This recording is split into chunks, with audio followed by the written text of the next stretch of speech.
అతివృష్టి అనావృష్టి నుండి సింగరేణి కార్మికులను మినహాయించాలని టీఎస్యూఎస్ రాష్ట్ర అధ్యక్షులు కామరగట్టయ్య డిమాండ్ చేశారు. జయశంకర్ జిల్లా కేంద్రంలోని తెలంగాణ సింగరేణి ఉద్యోగుల సంఘం కార్యాలయంలో జరిగిన మీడియా సమావేశంలో ఈ సందర్భంగా వారు మాట్లాడారు.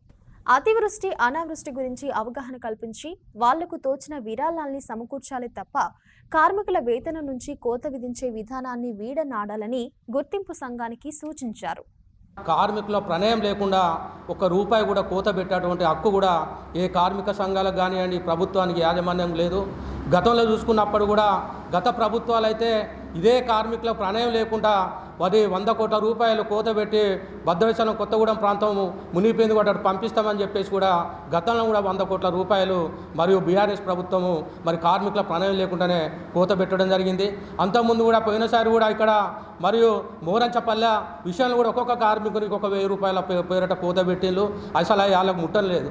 కాబట్టి ఏది ఏమైనప్పుడు కూడా సింగరేణి కార్మికుల యొక్క ప్రణయం లేకుండా వాళ్ళ సంతకం లేకుండా కూడా ఎట్టి పరిస్థితుల్లో కూడా ఈ ప్రభుత్వము మరియు ఈ యూనియన్లు కూడా అట్లా ఒప్పందాలు చేసుకోవద్దని చెప్పి కూడా తెలంగాణ సింగరేణి ఉద్యోగుల సంఘంగా మేము వివిధ యూనియన్లను మేము డిమాండ్ చేస్తున్నాం.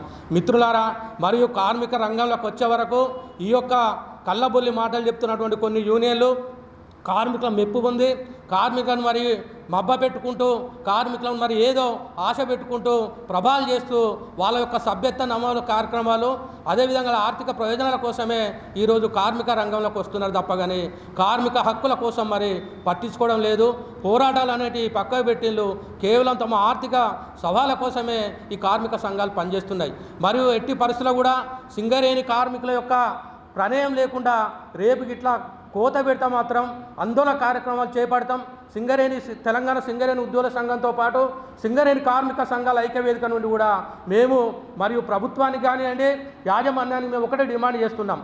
మీరు ఏదైతే గత ప్రభుత్వాలు భిన్నంగా చేస్తున్నాయి కార్మిక వర్గానికి అని చెప్పేసి మేము మొన్న జరిగినటువంటి అసెంబ్లీ పార్లమెంటుల ఎన్నికలలో మరియు కాంగ్రెస్ ప్రభుత్వాన్ని గెలిపిస్తే అసలు సింగరేణిల రాజకీయ జోక్యం ఉండదు, మేము సింగరేణిల రాజకీయ జోక్యం చేసుకోనని చెప్పేసి మరియు ప్రభావాలు పలికినటువంటి ఈ కాంగ్రెస్ ప్రభుత్వం మరి సింగరేణి పైసలు ఎట్లా తీసుకుంటున్నది?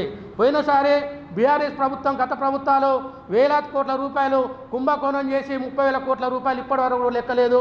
కాబట్టి ఈ సింగరేణి పరిరక్షణ కోసం కార్మిక హక్కుల కోసమే మిమ్మల్ని మేము గెలిపిస్తే మీరు కూడా పాత ఏదైతే బీఆర్ఎస్ పార్టీ అవలంబిస్తున్నటువంటి విధానం అవలంబిస్తున్నది. కాబట్టి ప్రభుత్వం ఇప్పటికైనా అర్థం చేసుకోవాలి.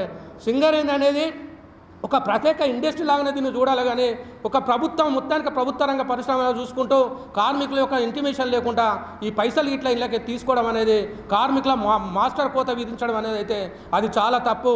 దాన్ని వెంటనే ప్రభుత్వం విడ్డా చేసుకోవాలి. అదేవిధంగా CNMD బలరాం నాయక్ గారు కూడా ఈ విషయంలో మాత్రం తప్పకుండా మీరు కార్మికుల ప్రమేయం లేకుండా ఏదో గెలిచిన సంఘాలతోటో లేకపోతే మీకు యాజమాన్యానికి అనుకూలంగా ఉన్నటువంటి కార్మిక సంఘాలతోటో మీరు అక్కడెక్కడో ఒప్పందాలు చేసుకొని కార్మికులకు ఇంటిమేషన్ లేకుండా మాత్రము మాస్టర్ కోత పెడతా మాత్రము మేము సింగరేణి వ్యాప్తంగా ఆందోళన పోరాటాలు చేస్తాము.